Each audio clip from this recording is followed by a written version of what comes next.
Okay, hello. Welcome to Guitar Theory for Beginners, Part 4. What are minor keys? My name's Nick. Glad you could join us. So hopefully I can give you a bit of a lowdown on what minor keys are and how they work.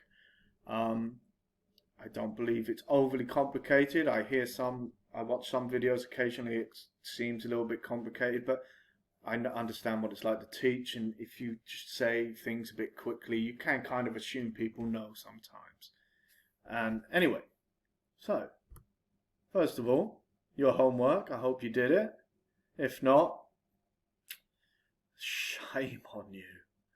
Okay, right. So the C major scale consists of C major, D minor, E minor, F, G, A minor, B diminished. D major scale consists of D major, E minor, F sharp minor, G, A, B minor, C sharp diminished. I can see I've missed diminished off the end of that one.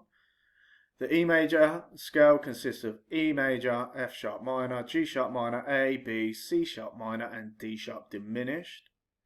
Apologies for that, that's an error. And F major, sorry, should be F major, G minor, A minor, B flat, C, D minor, and E diminished. Okay, so what makes up a minor key? Okay, so, well, let's go there. We've done this before, root, third, and fifth. Keep going over this. People are just going boring by now. So, remember that the major third is two tones from the root note. Two whole tones, two tones, okay? The minor third is a tone and a half, okay? So the difference between A major, and A minor is the third note is flattened from the major. Instead of C sharp, it's C. They have the same five note, sorry. They have the same fifth note. That was why I got in a tongue twister. They got the same fifth note, they got the same root. It's just the third. Okay, this is why, I mean, I'm not going to go into it, but this is why blues hangs in that. They're always bending that third note from flattened third to the sharp third, or they do the. They're always hammering in between. That's what makes blues. It's all about the third. It's what makes a lot of chords and a lot of music, really. Anyway, I digressed a little bit. But yes, so the third on a minor scale is a tone and a half. On a minor chord, sorry, is a tone and a half. So I will explain why. So every major scale has a relative minor. So if we look at the key of C major here, we've got C major, D minor, E minor, F major, G major, A minor, and B diminished.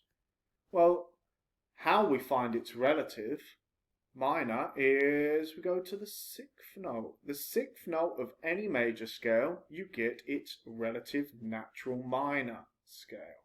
Okay? And in this case, and how we find the key from A minor is you just do the chords following up from A minor to A all the way again. So you go A minor, which is there, B diminished, C, D minor, E minor, F major, G, and we're back to A minor again. So it's exactly the same chords as in C major are the same chords in A minor, except the sixth note is the root of our key. So I will give you an example. Here's A minor. No, actually, let's do C major first. So I'm just going to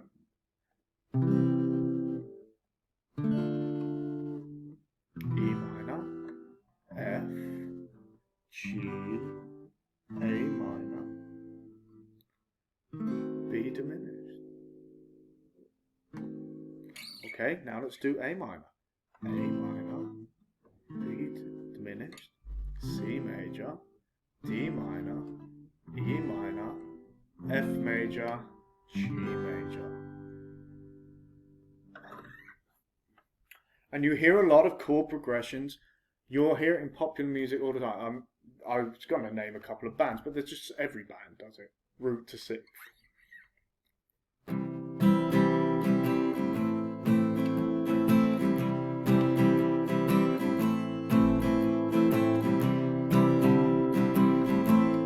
Because what they do, okay, so I'm going to go to another one now.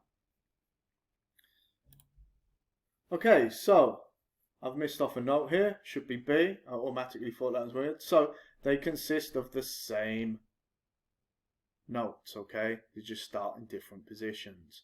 You're starting from the root when you're doing C, and it should go B diminished here, or B it should be. But you're starting from A, so you'd be starting here. Sorry, I'm going to skip this slide. Better example.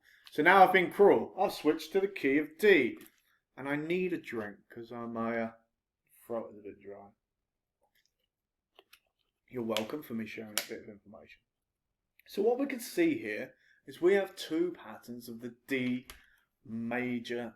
We have one pattern of the D major scale and one pattern of the B minor scale. In case you haven't guessed it, B minor is the given relative to D major. How can we work this out? What's the sixth note? It's a B. So if we actually just visualize and look at the scales. So one thing I know from when learning guitar, you look at scales and you're like, I will never remember that. Okay, there's just too many notes. It's overly complicated. I'm not sure if you know. You might know from like different videos and stuff. But there are patterns. It's patterns. As you're seeing already, we're starting to formulate a lot of patterns. Okay? There's a patterns between the way triads are made. There's a pattern between the way keys are made. There's a pattern in the way scales are made. Okay? So when looking at all these, there's patterns. Okay? Everything's pretty similar. So I'm just giving you a visualization here. We've got D major at the top. Oh, sorry, I've got my guitar on my lap. So here. And if you look, here we've got B minor. Look, they all share the same notes. Except from D, we go D to D. And B, we go B to B. Okay? Exactly the same notes.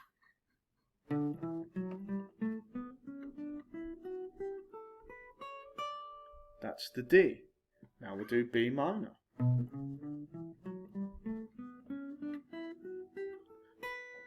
And you can even hear that there's that minor. It's what that minor third is, just a little bit darker. It's a bit, the way to equate it is like major chords. They're happy. Oh, minor is a bit.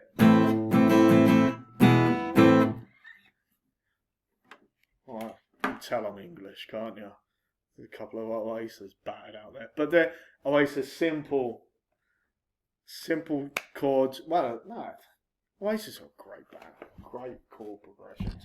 But the reason I've done that is they're both two different chords, and you could hear the difference between major and minor. Why am I having to justify liking Oasis? What's wrong with me? So, a recap. The relative minor is the sixth note of any given major scale. So, can you tell me what is the relative minor of F major? And can you write down the relative minor of B major? Write them in the comments below. Okay? I'll give you a like. Or I'll correct you. Please like, subscribe, and all that jazz. I don't know.